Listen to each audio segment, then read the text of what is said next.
지난 시간 우리는 목자들을 찾은 이 천사를 함께 살펴봤습니다. 미가 선지자의 예언대로 메시아가 베들레헴에서 나셨습니다. 언약의 그림자가 드디어 이 실체로 오게 된 것이죠. 그러니까 예수의 탄생은 언약의 성취이자 기쁨과 복된 소식이 되는 것입니다. 그런데 그 기쁨의 좋은 소식을 가지고 이 천사가 가장 먼저 찾은 것은 다름 아닌 이 밤에 양떼를 지키던 목자들이었습니다. 이는 그들이 낮고 천하기 때문도 아니었고 그들이 순수했기 때문도 아니었다라고 하는 것을 확인했습니다. 오히려 그들이 하나님이 남겨놓으신 택한 백성이었기 때문이었습니다. 당시 천사들이 찾아간 목자들은 레갑 자손의 후손으로 내 백성은 내 앞에서 영원히 끊어지지 않는다, 그러한 하나님의 약속을 믿으며 살던 자들이었습니다. 그러니까 하나님은 자기 백성을 잊지 않으시고 기쁨의 좋은 소식을 전해주시는 신실하시고 사랑이 풍성한 분이심을 이 해당 사건을 통해서 교훈해 주는 것이죠. 여러분, 태초부터 구원하기로 작정한 자기 백성을 향한 하나님의 사랑은 적당한 사랑이 아닙니다. 이 세상이 흉내를 낼 수 있는 그러한 사랑이 아닙니다. 그분의 유일하신 아들 예수 그리스도를 내어 주시면서까지 원수였던 우리를 살려내시는 엄청난 사랑입니다. 요한일서 4장 10절을 보시면은 사랑은 여기 있으니 우리가 하나님을 사랑한 것이 아니요 오직 하나님이 우리를 사랑하사 우리 죄를 위하여 화목제로 그 아들을 보내셨습니다. 아무리 사단과 세상이 이를 방해하고 막으려고 해도 끊을 수 없는 사랑으로 자기 백성을 구원해 내시는 분이 바로 하나님이십니다. 그 사랑을 입고 있으며 입을 자들이 교회와 성도입니다. 하나님은 당신이 가장 사랑하는 자기 백성에게만 기쁨의 소식을 전해주십니다. 천사가 지금 목자들에게 이 예수의 탄생 소식을 전해주듯이 말이죠. 이는 하나님이 전해주시는 기쁨의 좋은 소식이 하나님의 택한 백성에게만 의미가 있다는 말입니다. 그러면 누구에게는 기쁨이 되지 않는 것입니까? 하나님에게는 관심이 없는 이 세상에게는 기쁨이 되지 않는다는 말이 됩니다. 하나님이 전해주시는 기쁨의 좋은 소식은 오직 하나님의 택한 백성에게만 기쁨이 됩니다. 그러면 우리는 자연스럽게 이런 질문을 이제 던져볼 수 있습니다. 예수의 탄생 소식이 왜 성도와 교회에게 기쁜 소식이 되는가 하는 것입니다. 오늘 본문 한번 보시기 바랍니다. 오늘 본문 보시면 13절과 14절에 이렇게 말씀하죠. 호련히 수많은 천군이 그 천사들과 함께 하나님을 찬송하여 이르되 지극히 높은 곳에서는 하나님께 영광이요 땅에서는 하나님이 기뻐하신 사람들 중에 평화로다 하니라. 자, 여기 보면은 천사가 목자들에게 예수의 탄생 소식을 전하고 찬송을 하는 그러한 장면이 나옵니다. 그런데 천사가 여러분 무엇을 찬송합니까? 지극히 높은 곳에서는 하나님께 영광이요 땅에서는 하나님이 기뻐하신 사람들 중에 평화로다. 바로 하나님의 영광과 평화를 찬송합니다. 그러니까 예수의 탄생 소식이 기쁜 소식이 되는 이유는 예수가 하나님의 영광과 평화와 관련이 있기 때문인 것입니다. 그러면 하나님의 영광이 무엇이며 또 평화는 무엇입니까? 오늘 이 두 가지 내용을 좀 중심으로 해서 본문을 살펴보려고 합니다. 먼저 하나님의 영광입니다. 성경을 보면은 하나님의 영광이라고 하는 말이 자주 등장하지 않습니까? 그러면 질문 한번 드려볼까요? 여러분, 하나님의 영광이 무엇입니까? 우리가 신앙생활을 왜 하죠?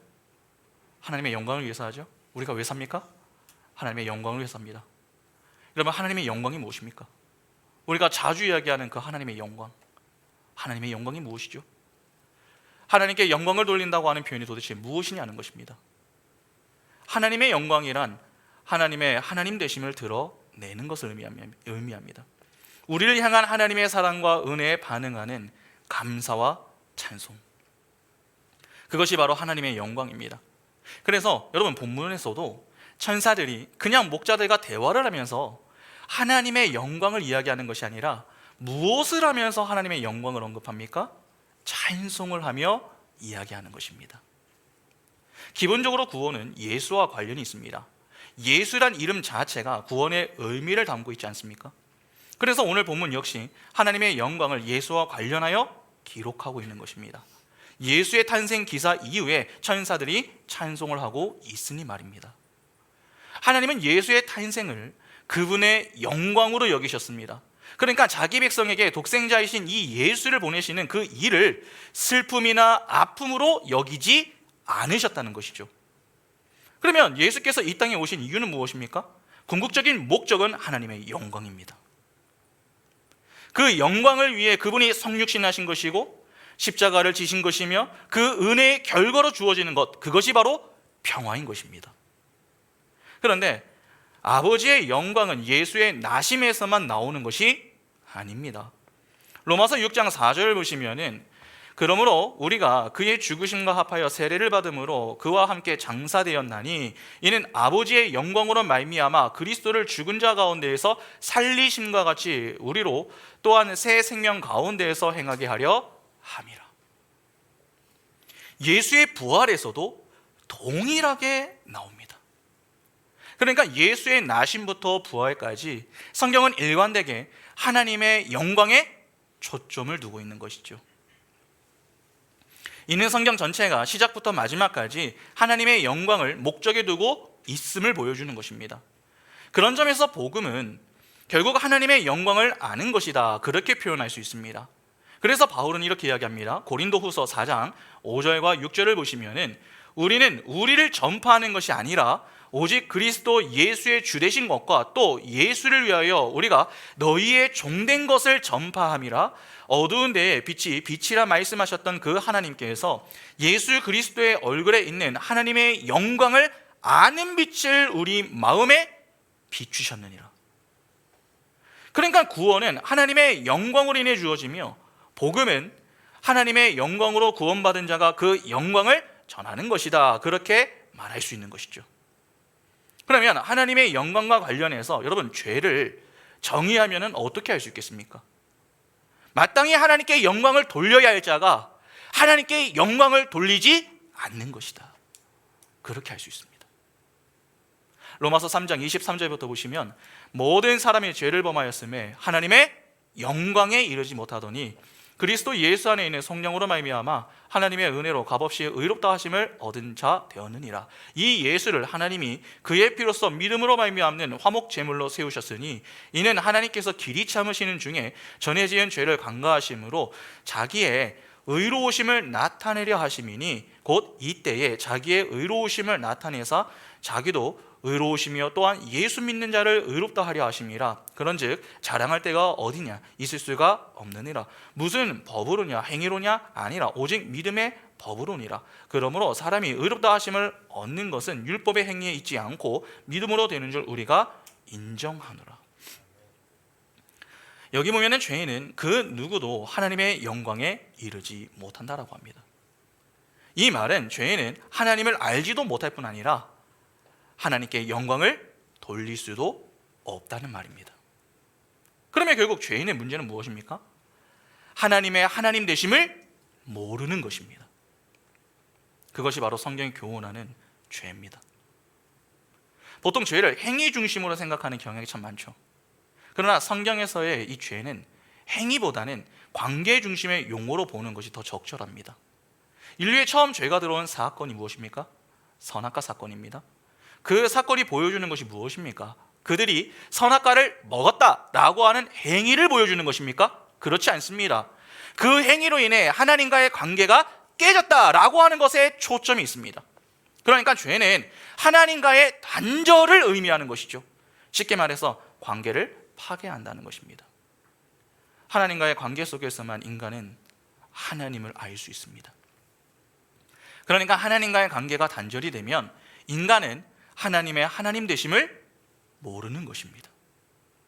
하나님의 하나님 되심을 모르는 것은 결국 구원이 무엇인지도 모르며 인간은 방황하는 존재가 된다라고 하는 뜻이 됩니다. 여러분, 아담과 하와의 선악과 사건 이후에 죄인들이 구원을 얻으려고 애를 쓰지 않았습니까? 아닙니다. 썼습니다. 그러나 그 누구도 구원에 이를 수 있는 자, 즉 구원을 얻을 수 있는 자는 없었습니다. 본래 인간은 하나님을 영화롭게 해드리기 위해서 창조가 되었습니다. 그것이 인간이 창조가 된 목적이었죠. 그러면 인간이 하나님을 영화롭게 해드리지 못하면 어떻게 되는 것입니까? 그것이 바로 죄가 되는 것입니다. 우리가 구원에 대해서 오해하면 안 되는 것이 있습니다. 우리는 교회를 다니는 것으로 어떤 종교적인 행위로 자꾸 구원을 받았다, 그렇게 여기려는 경향이 있습니다. 그러나 그렇지가 않습니다. 내가 교회를 다닌다, 내가 예배를 한다, 살인과 간음 등 더는 악한 행위를 하지 않는다, 그것이 나를 죄에서 건져내는 것이 아닙니다. 전에는 내가 하나님과 하나님의 영광을 모르며 자신의 존재와 위치를 모르던 그자가 하나님의 영광 앞에 겸손히 반응하는 것, 그것이 구원의 본질입니다. 그래서 그런 사실을 알고 하나님의 사랑 앞에 나와서 겸손히 믿음으로 항복하면서, 주님, 저는 주님이 아니면 안 됩니다. 주님의 은혜가 저에게는 꼭 필요합니다. 그렇게 하나님의 하나님 되심을 찬양하며 사는 것이 바로 하나님께 영광을 돌리는 삶인 것입니다. 그런데 문제가 있습니다. 죄인은 하나님의 하나님 되심을 모른다고 했습니다. 로마서의 말씀대로 죄인 중에 그 누구도 하나님의 영광에 이르지를 못합니다. 그러니까 스스로는 하나님의 하나님 되심을 알 방도가 없다는 것이죠. 그러면 방법은 무엇밖에 없는 것입니까? 하나님이 친히 그분의 영광을 드러내시는 것밖에는 없습니다. 그래서 하나님이 하나님의 하나님 되심을 드러내 보이기 위해서 하신 것이 약속을 주시고 언약을 신실하게 지켜내시는 것이었습니다. 선악과 사건을 여러분 다시 한번 생각해 보시기 바랍니다. 아담과 하와가 선악과를 따먹었습니다. 죄가 들어옴으로 두 사람은 죄인이 되었죠. 더는 스스로 하나님을 알 수가 없습니다. 그들에게 놓인 것은 이제 하나님의 진노와 심판밖에는 없습니다. 왜냐하면 죄의 삭은 사망이기 때문이죠. 그런데 하나님이 그런 그들을 신문하는 과정에서 무엇을 주십니까? 원시복음을 약속하십니다. 창세기 3장 15절에 내가 너를 여자와 원수가 되게 하고 내 후손도 여자의 후손과 원수가 되게 하리니 여자의 후손은 내 머리를 상하게 할 것이요 너는 그의 발꿈치를 상하게 할 것이니라 하시고, 자, 아담과 하와가 무언가를 요구해서 하나님이 이 약속을 주신 것이 아니라 하나님이 그들을 향해서 일방적으로 주신 것입니다. 그 약속을 보면은 여자를 하나님 편으로 만들어서 뱀과 원수가 되게 하며 그의 후손들도 원수가 되게 하시겠다, 그렇게 말씀을 하십니다.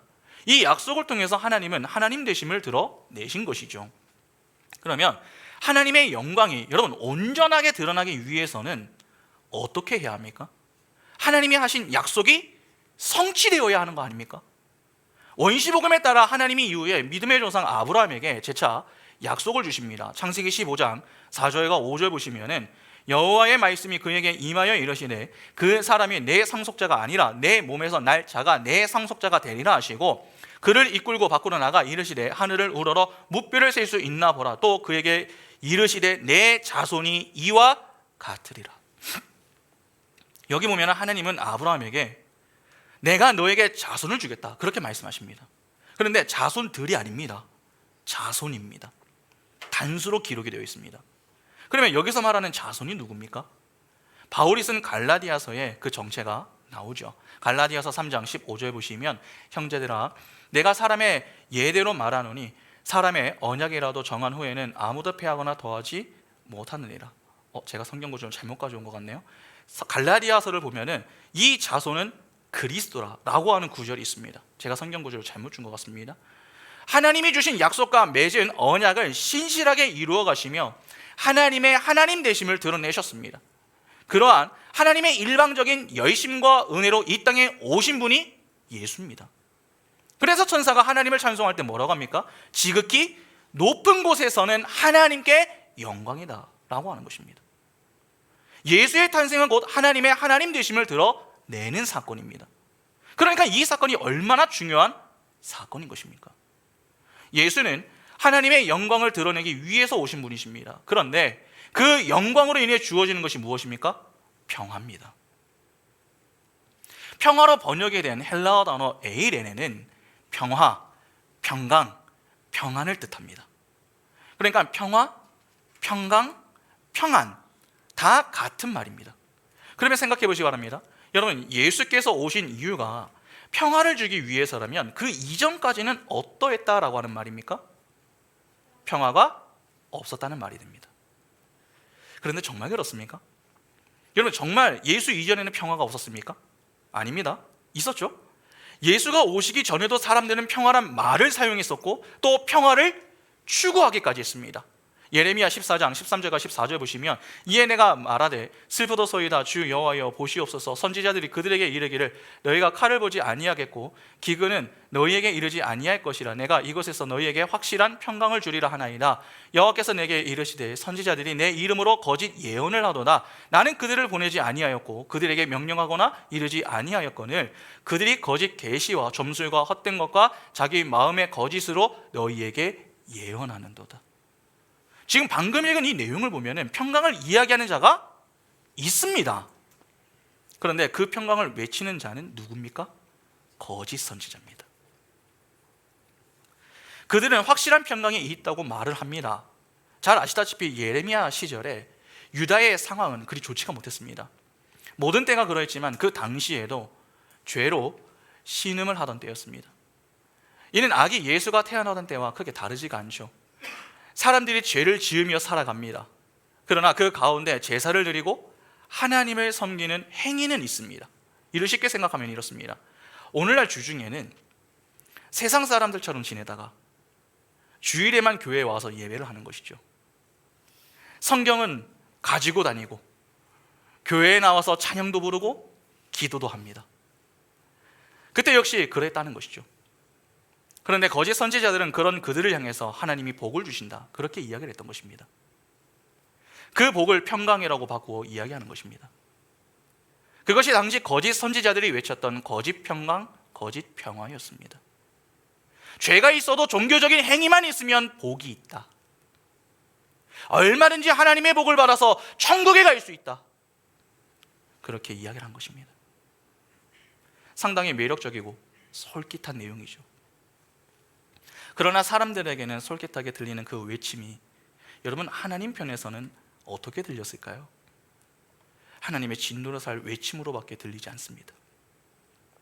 그래서 하나님이 예레미야에게 이런 말씀을 하십니다. 예레미야 6장 13절과 14절 보시면, 이는 그들이 가장 작은 자로부터 큰 자까지 다 탐욕을 부리며 선지자로부터 제사장까지 다 거짓을 행함이라.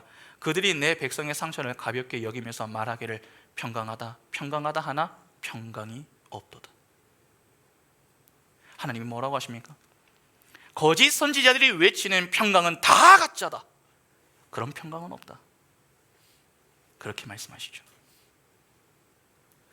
그러니까 주일에 교회 한번 나왔다고, 예배라는 행위를 한번 했다고 다 복을 받는 것은 아니라는 말입니다.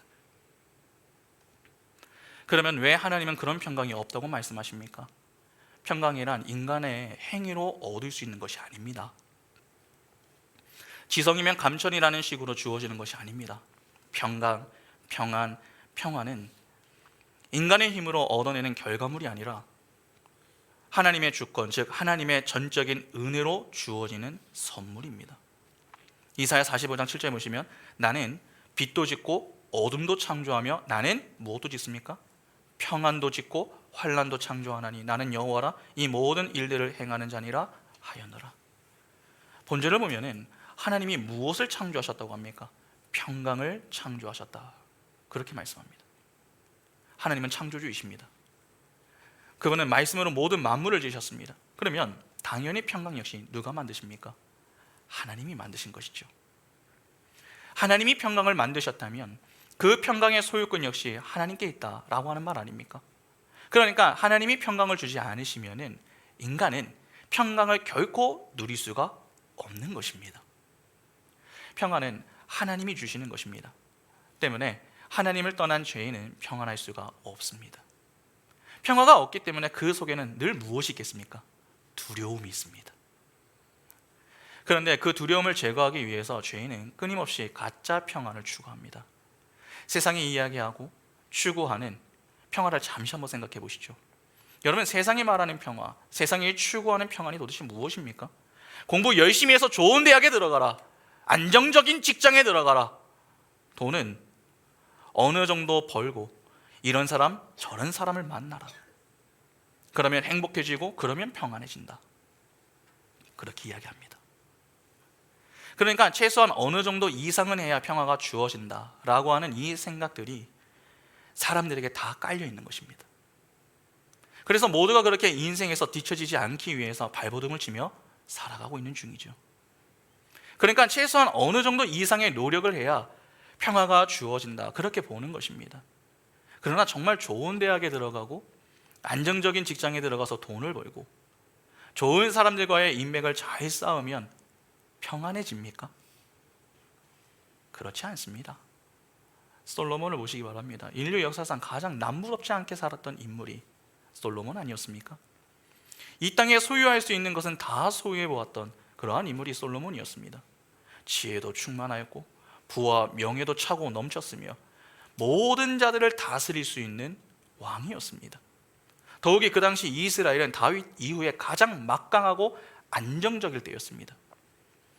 남들의 시기와 질투를 받을 정도로 호화롭게 지냈었던 자가 솔로몬이었습니다. 그런데 정작 솔로몬은 뭐라고 합니까? 전도서 1장 2절부터 18절 보시면 전도자가 이르되 헛되고 헛되며 헛되고 헛되니 모든 것이 헛되도다.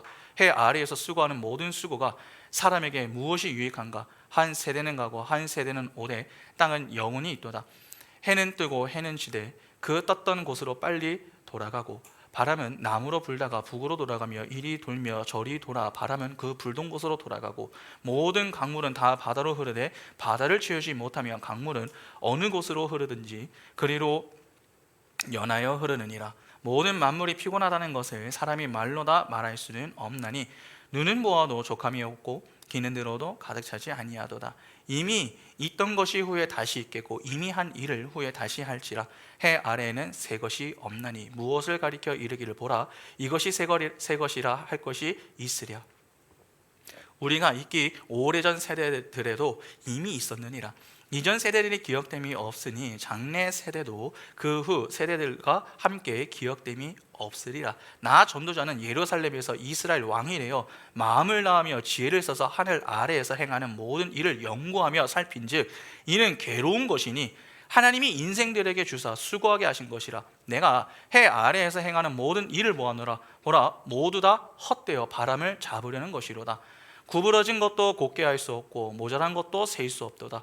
내가 내 마음속으로 말하여 이르기를 보라 내가 크게 되고 지혜를 더 많이 얻었으므로 나보다 먼저 예루살렘에 있던 모든 사람들보다 낫게 하였나니 내 마음이 지혜와 지식을 많이 만나 보았음이로다. 내가 다시 지혜를 알고자 하며 미친 것들과 미련한 것들을 알고자 하여 마음을 썼으나 이것도 바람을 잡으려는 것인 줄을 깨달았도다.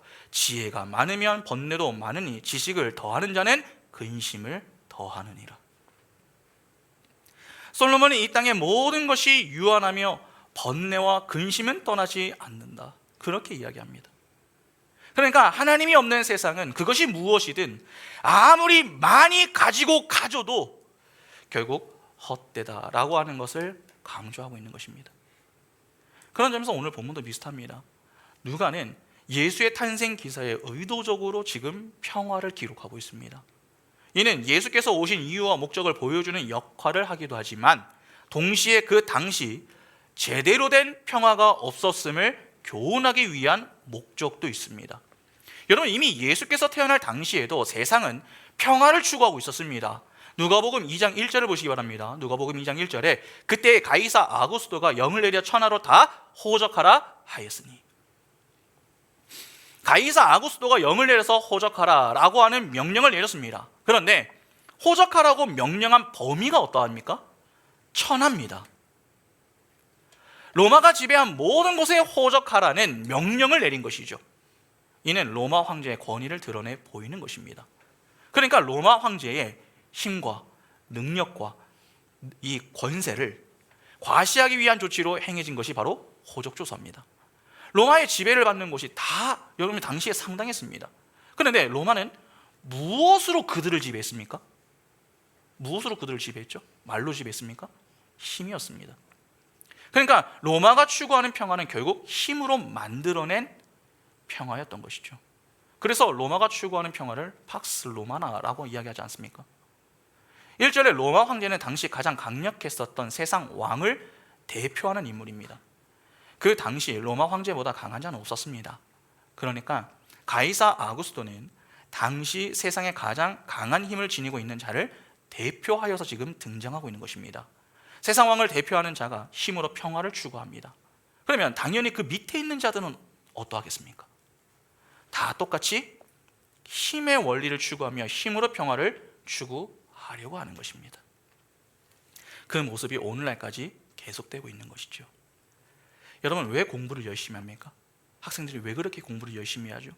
여러분, 왜 그렇게 직장인들이 돈을 많이 벌려고 합니까?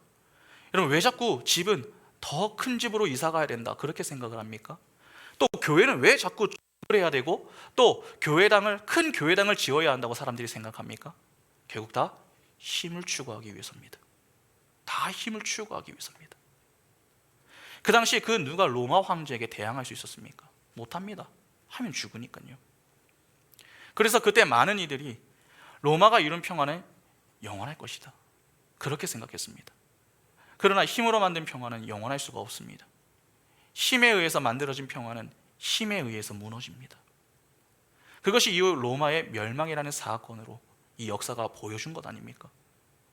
힘은 결코 제대로 된 평화를 만들어내지를 못합니다. 힘을 추구할수록 평화를 만들어내는 것 같지만 그것은 잠깐의 평화일 뿐 영원하지는 못합니다. 반대 세력이 또 다른 힘으로 자신들이 원하고 또 꿈꾸는 그러한 평화를 추구하려고 일어섭니다. 그러면 평화는 깨지는 것이죠. 그래서 힘의 원리를 추구하는 이 땅은 참된 평화가 존재할 수가 없습니다. 왜냐하면 죄인이 추구하는 평화 자체가 여러분 욕심에서 비롯된 것이기 때문에 그렇습니다. 전쟁을 할 때 사람들이 하는 말이 무엇입니까? 우리는 전쟁을 위해서 무기를 들었다 이렇게 얘기합니까? 참된 평화를 위해서 우리가 무기를 들었다 그렇게 이야기합니다. 전쟁을 정당화시키기 위해서 평화를 내세우는 것이죠. 그러나 그 이면을 들여다보면 어떻습니까? 진짜 평화를 위해서 싸웁니까? 결국 개인과 집단의 욕심, 욕망을 충족시키기 위해서 싸우는 것입니다. 아담 이후 죄로 타락하면서 역사는 늘 그래왔습니다. 그래서 평화를 외치지만 평화가 없는 것입니다. 죄인들 안에서는 참된 평화가 나올 수가 없습니다. 그러면 방법은 무엇밖에 없습니까? 하나님이 죄인들에게 진짜 평화를 주시는 것밖에는 답이 없습니다. 그래서 하나님이 택하신 방식이 예수를 보내시는 것이었습니다. 이에 성경은 예수께서 오시기 이전부터 오실 메시아에 대해서 그분은 평화를 주기 위해서 오시는 분이시다, 그분은 평강의 왕이시다 라고 하는 것을 교훈하죠. 이사야 9장 6절 보시면 이는 한 아기가 우리에게 낳고 한 아들을 우리에게 주신 바 되었는데 그의 어깨에는 정사를 메었고 그의 이름은 기묘자라 모사라 전능하신 하나님이라 영존하시는 아버지라. 무슨 왕입니까? 평강의 왕이라 할 것입니다. 바로 이러한 내용들을 근거해서 오늘 본문에 등장하는 이 천사들이 예수의 나심을 보면서 평화를 찬양하는 것입니다. 여러분, 예수는 왕이십니다. 하나님이 참된 왕이시죠. 그분의 유일한 아들이 예수입니다. 그러면 그분도 왕이란 말이죠. 그분이 이 땅에 나셨습니다. 그런데 그분이 주시는 것이 평화입니다. 그러면 그분은 어떤 왕입니까? 평화의 왕입니다. 그래서 천사들이 평화의 왕이 나셨다 그렇게 찬송하는 것이죠. 예수께서 평화를 주신다고 하는 것은 천사들의 찬양에서만 나오는 것이 아닙니다. 예수께서 공생의 시절에 직접 말씀하시기도 하셨습니다. 요한복음 14장 27절을 보시면 평안을 너희에게 끼시노니, 지금 이거 예수께서 하시는 말씀입니다. 곧 나의 평안을 너희에게 주노라. 내가 너희에게 주는 것은 세상이 주는 것과 같이 아니하니라. 너희는 마음에 근심하지도 말고 두려워하지도 말라. 이렇게 성경은 구약에서부터 일관되게 예수를 평화를 주기 위해서 오신 분이다 그렇게 소개를 합니다. 그러면 자연스럽게 던져볼 수 있는 질문이 하나 생깁니다. 예수께서 주시는 평화는 도대체 어떤 평화인가 하는 것입니다. 세상이 정의하고 규정하는 평화와 여러분 같은 것입니까? 문제가 생기지 않고 생긴 문제가 해결이 되는, 우리의 소원이 성취되고 원함이 이루어지는 그러한 평화를 주시는 분이십니까? 그렇지 않습니다. 구약에서 이사야는 평화를 주기 위해서 오시는 그 메시아가 주실 평화에 대해서 이렇게 이야기합니다. 이사야 53장 2절부터 5절 보시면 그는 주 앞에서 자라나기를 연한 순같이 마른 땅에서 나은 뿌리 같아서 고운 모양도 없고 풍채도 없은즉 우리가 보기에 흠모할 만한 아름다운 것이 없도다. 그는 멸시를 받아 사람들에게 버림을 받았으며 강고를 많이 겪었으므로 질고를 아는 자라. 마치 사람들이 그에게서 얼굴을 가리는 것 같이 멸시를 당하였고 우리도 그를 기이 여기지 아니하였도다. 그는 실로 우리의 질고를 지고 우리의 슬픔을 당하였거늘 우리는 생각하시기를 그는 징벌을 받아 하나님께 맞으며 고난을 당한다 하였노라. 그가 찔림은 우리의 허물 때문이요 그가 상함은 우리의 죄악 때문이라. 그가 징계를 받음으로 우리는 평화를 누리고 그가 채찍에 맞음으로 우리는 나음을 받았도다. 그가 징계를 받음으로 우리는 평화를 누린다. 그렇게 이야기합니다. 평강은 여러분 그냥 주어지는 것이 아닙니다. 예수가 징계를 받음으로 주어지는 것입니다. 그러니까 하나님의 약속과 예수의 십자가 사랑으로 죄인들에게 주어지는 것, 그것이 바로 평화인 것입니다. 예수가 받는 징계가 무엇입니까? 십자가입니다. 예수가 십자가를 지는 이유는 하나님의 택한 백성의 구원 때문입니다. 달리 표현해서 죄에서 자유를 위해 대신하고 대표로 십자가를 지시는 것이죠. 그분의 찔림과 상함이 있기 때문에 성도는 예수와 연합된 자로 예수가 주시는 그 평강을 누리며 살아갈 수가 있는 것입니다. 그러면 예수가 주시는 평강은 어떠한 것입니까? 예수의 십자가로 인한 평화인 것입니다. 다시 말해서 예수와 연합하여 사는 것, 그것이 바로 예수가 주실 평화의 정체인 것입니다. 예수가 주시는 평화는 세상이 주는 평화와 그 성격이 완전히 다릅니다. 세상의 평화는 무한하지 않습니다. 매우 유한합니다. 당장의 평안을 주는 것 같습니다. 그러나 조금만 시간이 지나면 사라지고 없어집니다. 그래서 자꾸 평화를 얻기 위해서 또 다른 노력과 수고를 해야 합니다. 그러니까 상황에 따라 얼마든지 변할 수 있는 반쪽짜리 평화라는 것입니다. 요셉을 한번 생각해 보시기 바랍니다. 여러분, 그가 형들의 시기와 질투로 애굽의 종으로 팔려왔습니다. 아버지의 사랑을 독차지하다가 한순간에 이 종이 된 것이죠. 그러나 그는 보디발 장군의 이 집에서 인정을 받아 그 집의 총무가 됩니다. 창세기 3장 39장 6절을 보시면 주인이 그의 소유를 다 요셉의 손에 위탁하고 자기가 먹는 음식 외에는 간섭하지 아니하였더라. 요셉은 용모가 매연하고 아름다웠더라. 본인이 먹는 것 외에 요셉이 하는 그 모든 일에 간섭을 하지 않았습니다. 그만큼 이 보디발이 요셉을 신뢰했다는 말입니다. 비록 형들에 의해서 종으로 팔려가는 고통의 시간이 주어졌지만 그의 인생에 다시 평화가 찾아온 것입니다. 그런데 그렇게 찾아온 그의 평화가 어떻게 됩니까? 보디발의 아내의 유혹으로 또다시 깨집니다. 창세기 39장 7절부터 보시면 그 후에 그의 주인의 아내가 요셉에게 눈짓하다가 동침하기를 청하니 요셉이 거절하며 자기 주인의 아내에게 이르되 내 주인이 집안의 모든 소유를 간섭하지 아니하고 다 내 손에 위탁하였으니 이 집에는 나보다 큰 이가 없으며 주인이 아무것도 내게 금하지 아니하였어도 금한 것은 당신뿐이니 당신은 그의 아내임이라. 그런즉 내가 어찌 이 큰 악을 행하여 하나님께 죄를 지으리이까. 여인이 날마다 요셉에게 청하였으나 요셉이 듣지 아니하여 동침하지 아니할 뿐더러 함께 있지도 아니하니라.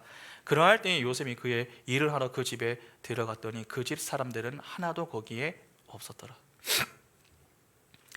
지금 제가 아침하고 지금 점심 때 제가 약을 좀 먹었거든요. 병원에 들렸다가. 그래서 지금 조금 목소리가 좋지 못하고 코가 이제 콧물 때문에 제가 지금 말이 좀 잘 안 나오는데 조금 양해를 좀 부탁드리겠습니다. 형들에 의해서 보디발의 아내로 요셉은 또다시 고난을 당합니다. 분명 보디발의 아내의 성적 유혹을 피했습니다. 그러나 그에게 돌아온 것은 칭찬이 아니었습니다. 보디발 장군의 아내의 모함으로 인해서 애굽 감옥에 갇히게 됩니다. 그러니까 상황이 이전보다 더 좋아진 게 아니라 열악해진 것이죠. 겨우 그의 인생에 찾아온 평화가 이슬처럼 사라진 것입니다. 그런데 형들에 의해서 애굽으로 팔려온 요셉이 보디발 장군의 집에서 인정을 받아서 총리가 되었듯이 감옥에서도 인정을 받습니다. 창세기 39장 22절에서 23절 보시면 간수장이 옥중 죄수를 다 요셉의 손에 맡김으로 그 재반 사물을 요셉이 처리하고 간수장은 그의 손에 맡긴 것을 무엇이든지 살펴보지 아니하였으니 이는 여호와께서 요셉과 함께 하심이라. 여호와께서 그를 범사에 형통하게 하셨더라.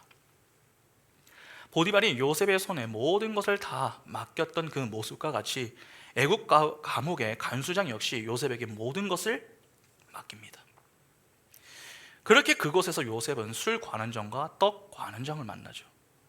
두 사람은 왕의 측근이었는데 이들의 꿈을 요셉이 해몽을 해줍니다. 그런데 그때 요셉이 술 관원장에게 한 가지 부탁을 합니다.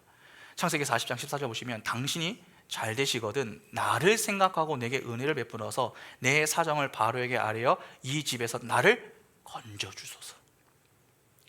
요셉은 술 관원장이 풀려날 것을 알고 있었습니다. 그래서 그에게 부탁을 하죠. 나가게 되면 저를 좀 기억해 주십시오. 그러나 이후에 술 관원장이 나간 이후에 어떻게 됩니까? 창세기 40장 23절에 술 맡은 관원장이 요셉을 기억하지 못하고 그를 잊었더라. 요셉을 잊어버립니다. 어떠십니까? 세상의 눈으로 보면 요셉의 인생에는 제대로 된 평화가 있습니까? 없습니다. 평화가 찾아오면 또 다른 문제 때문에 평화가 깨지고 또 문제가 해결되어서 평화가 찾아오는 것 같으면 또 다른 문제가 찾아옵니다. 그러니까 요셉의 인생은 평안보다는 긴장의 연속입니다. 언제 깨질지 모르는 평안으로 가득하다라는 것이죠. 여러분, 그것이 세상의 평화입니다. 여러분, 우리는 자꾸 세상이 정의하고 규정하는 평화를 추구하려고 하는 경향이 있습니다. 하준아, 내가 생각하는 대로 흘러가기를 기대하는 것이죠. 내 인생이 순탄하고 내 자녀가 말을 잘 들으며 크기를 원합니다. 그러나 내 인생이 내 생각과 계획대로 흘러가지 않고 내 자녀가 내 마음대로 움직여주지 않는 그러한 모습을 마주할 때면은 답답하고 힘들어합니다.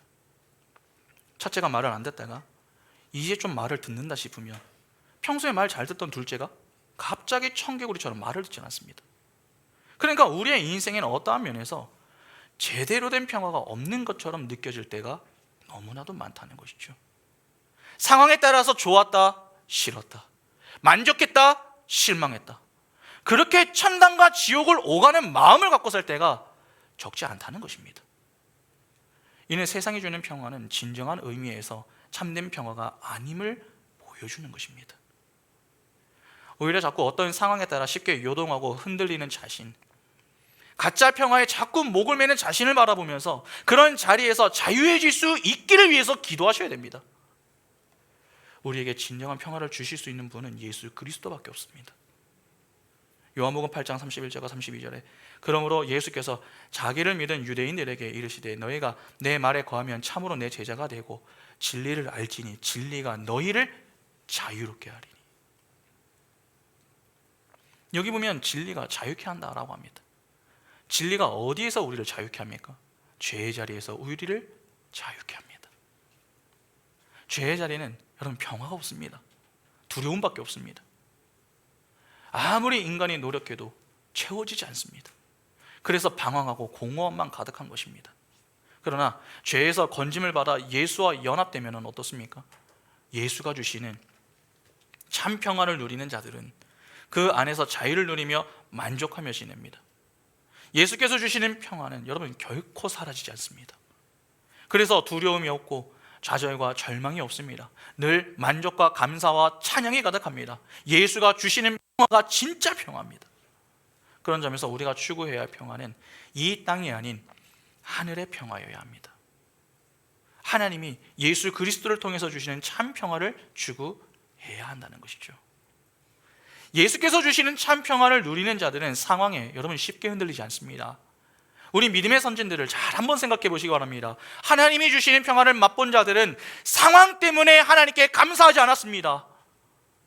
상황이 좋기 때문에 하나님께 감사하고 상황이 좋지 않아서 하나님께 불평하지 않았습니다. 범사에 감사했습니다. 다니엘의 세 친구가 풀무불에 던져질 위기에 놓였을 때에 그들은 불평하지 않았습니다. 다니엘이 사자굴에 던져질 때에 그는 원망하지 않았습니다. 하나님, 내가 일평생 주님을 위해서 살았는데 어찌하여 제게 이러실 수 있습니까? 그렇게 하나님께 저주하지 않았습니다. 바울이 복음을 전하다가 옥에 갇혔을 때에도 그는 하나님을 저주하며 그분의 품을 떠나지 않았습니다. 오히려 그는 옥에서 이런 고백을 하죠. 에베소서 2장 14절부터 보시면 그는 우리의 화평이신지라 둘로 하나를 만드사 원수된 것 곧 중간에 막힌 담을 자기 육체로 오시고 법조문으로 된 계명의 율법을 폐하셨으니 이는 이 둘로 자기 안에서 한 세 사람을 지어 화평하게 하시고 또 십자가로 이 둘을 한 몸으로 하나님과 화목하게 하려 하심이라. 원수된 것을 십자가로 소멸하시고 또 오셔서 먼데 있는 너희에게 평안을 전하시고 가까운 데 있는 자들에게 평안을 전하셨으니 이는 그로 말미암아 우리 둘이 한 성령 안에서 아버지께 나아감을 얻게 하려 하심이라. 죽을 위기 앞에서도 믿음의 선진들은 하나님을 떠나지 않았습니다. 왜냐하면 그들은 하나님이 주시는 평화를 맛본 자들이기 때문에 그렇습니다. 힘이 들 수는 있어도 하나님을 떠나지는 않았습니다. 우리가 왜 상황에 따라 늘 쉽게 흔들리며 기복적인 신앙을 가지고 살아가는 것입니까? 하나님이 주시는 참 평화를 맛본 경험이 없기 때문에 그렇습니다. 진정으로 하나님의 평화를 경험한 자는 쉽게 하나님을 저버리지 않습니다. 불평할 수는 있습니다. 그러나 불평으로 끝내지는 않습니다. 그 뒤에 하나님이 내게 원하시는 뜻이 무엇인가를 고민하고 발견하며 끝내 감사함을 고백합니다. 그래서 바울은 이렇게 이야기하죠. 골로새서 3장 15절 보시면 그리스도의 평강이 너희 마음을 무엇하게 합니까? 주장하게 하라. 너희는 평강을 위하여 한 몸으로 부르심을 받았나니 너희는 또한 무슨 자가 됩니까? 감사하는 자가 되라. 여러분 오해하시면 안 됩니다. 하나님은 우리가 기대하는 그러한 평화를 주시는 분이 아닙니다. 예수 잘 믿는다고 문제가 생기지 않고 예수 잘 믿는다고 해서 문제가 척척 해결되며 예수 잘 믿는다고 장수하고 성공하는 것이 아닙니다. 예수는 알라딘에 나오는 요술 램프의 지니가 아닙니다. 우리의 소원을 들어주는 그러한 분이 아닙니다. 예수 믿어도 우리 인생에 다양한 문제들이 생길 수 있습니다. 예수 믿어도 인생의 문제가 쉽게 해결되지 않을 수 있습니다. 또한 예수 믿어도 빨리 죽을 수도 있고 세상에서 실패를 맛볼 수도 있습니다. 여러분 예수 잘 믿는다고 해서 이 땅에 고난, 질병, 실패, 어려움이 찾아오지 않는 것이 아닙니다. 지금 코로나가 재유행하고 있지 않습니까? 여러분 예수 믿는다고 해서 코로나 안 걸립니까? 코로나가 예수 믿지 않는 사람들에게만 찾아갑니까? 그렇지 않습니다. 예수 믿어도 얼마든지 코로나에 걸릴 수 있습니다. 예수 믿어도 인생의 문제는 쉼없이 찾아올 수 있고 발생할 수 있습니다. 그러나 성도는 그렇게 인생의 환난과 고난의 문제가 생겨났을 때에 감사할 수 있어야 합니다. 그러니까 어떤 상황 가운데서도 평안을 갖고 살 수 있어야 한다는 것입니다. 왜냐하면 이미 성도는 여러분 하나님이 주시는 평화가 무엇인지를 알고 있고 그 평화를 경험한 자들, 즉 그 평화를 누리며 사는 자들이기 때문에 그렇습니다. 매를 맞아도 욕을 들어도 때로는 죽음의 상황에 직면하게 되었다라고 해도 그 자리에 주님이 내 손을 잡고 계신다라고 하는 것을 아는 자는 그 열악하고 힘든 상황에서도 평강을 잃지 않습니다. 여러분 상황이 평화를 주는 것이 아닙니다. 예수가 평화를 주는 것입니다. 예수를 붙드는 성도의 인생에는 그래서 늘 감사가 고백되는 것입니다. 왜냐하면 항상 평화가 있기 때문이죠. 그러나 예수를 믿으면서도 감사가 없고 평화가 없는 자는 내가 진정 예수를 믿는 자가 맞는지, 내가 예수를 붙들고 있는 자가 맞는지, 내가 진짜 작은 예수가 맞는지 한번 돌아볼 필요가 있습니다. 성도의 인생에 주어지는 평화는 결코 작지 않으며 가볍게 주어지는 것이 아님을 기억하셔야 됩니다. 하나님이 우리에게 평화를 주시기 위하여서 그분은 그의 아들 예수 그리스도를 십자가에 못 박으셨습니다. 그 은혜의 선물로 주어지는 것이 평화입니다. 하나님과의 관계가 단절되어서 늘 스스로 문제를 해결하려고 했지만 해결하지 못하여 두려움과 긴장 속에서 살아야 했던 자리에서 우리를 건져내어 하나님의 품 안에 거하게 하셨습니다. 이제는 우리의 필요를 내가 채우는 것이 아니라 하나님이 다 채워주십니다. 그 품에서 진정한 자유와 만족을 누리며 더는 배고파하지 않고 두려워하지도 않으며 살 수 있는 진짜 평화가 우리에게 주어진 것입니다. 이것이 사실이라면 어찌 이 평화를 작다 할 수 있으며 가볍다고 말할 수 있겠습니까? 이 땅에 우리가 가지고 있는 모든 문제가 다 사라지는 것보다 평강을 창조하시고 그 평화를 주시기 위하여 오신 예수 그리스도를 믿으며 사는 것이 진짜 평화를 누리는 길입니다. 그분이 우리에게 평화를 주시기 위하여서 오셨습니다. 하나님의 하나님 되심을 드러내며 우리에게 가장 절실히 필요한 평화를 주기 위하여서 오셨습니다. 그것을 지금 천사들이 찬양하고 있는 것입니다. 하나님은 그의 아들을 내어주시며 울지 않으셨습니다. 오히려 그 모습에 기뻐하시며 하나님의 영광이라고 표현하셨습니다. 자기 아들을 희생시키는 것이 왜 그분의 영광이며 기쁨이 됩니까? 그 예수를 통해 구원해낼 수많은 교회와 성도들을 바라보셨기 때문에 그렇습니다. 그 속에 있는 자들이 바로 우리입니다. 우리가 그 은혜를 받아 죄의 자리에서 건짐을 받았습니다. 평화 없이 방황하며 살던 우리가 이제는 평화를 누리며 살 수 있는 자들이 된 것입니다. 그러면 우리는 어떻게 살아야 합니까? 하나님이 하나님 되심을 드러내실 때에 그분의 영광 앞에 겸손히 납작 엎드려서 그 영광을 찬미하는 것 아니겠습니까? 그 영광의 은혜로 우리에게 허락하신 참 평화에 만족하고 감사하며 그 주신 평화를 찬양하는 것, 천사들과 같이 하나님의 영광을 기쁨으로 찬양하는 것이 우리가 하나님 앞에서 보일 합당한 모습 아니겠습니까? 예수를 믿는다고 하면서 자꾸 세상 사람들과 똑같이 살면 안 됩니다. 상황이 좋을 때는 웃고 상황이 안 좋을 때는 울고 그렇게 똑같으면 안 됩니다. 달라야 합니다. 믿음의 진가는 위기의 순간에 나타나는 것입니다. 힘들다고 똑같이 힘들다고 하고 똑같이 욕하고 똑같이 거짓말하며 가짜 평화를 추구한다면 세상은 그런 우리를 향해 손가락질하면서 이야기를 할 것입니다. 교회나 세상이나 별로 차이가 없구나. 그렇게 말입니다. 그러나 어떤 상황 속에서도 흔들리지 않고 범사에 하나님의 평화를 누리며 살아간다면 어떠하겠습니까? 병에 걸렸어도, 사업이 망했어도, 내가 원하는 대학에 떨어졌어도 그럼에도 불구하고 평화를 누리며 감사하며 살아간다면 세상은 이야기하겠죠.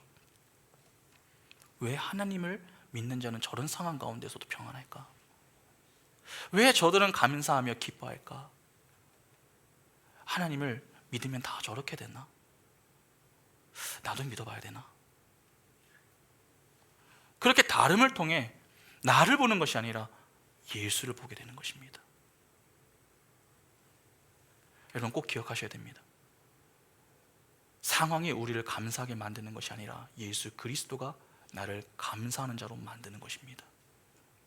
누가복음 1장 79절에 어둠과 죽음의 그늘에 앉은 자에게 비치고 우리 발을 평강의 길로 인도하시리로다 하니라.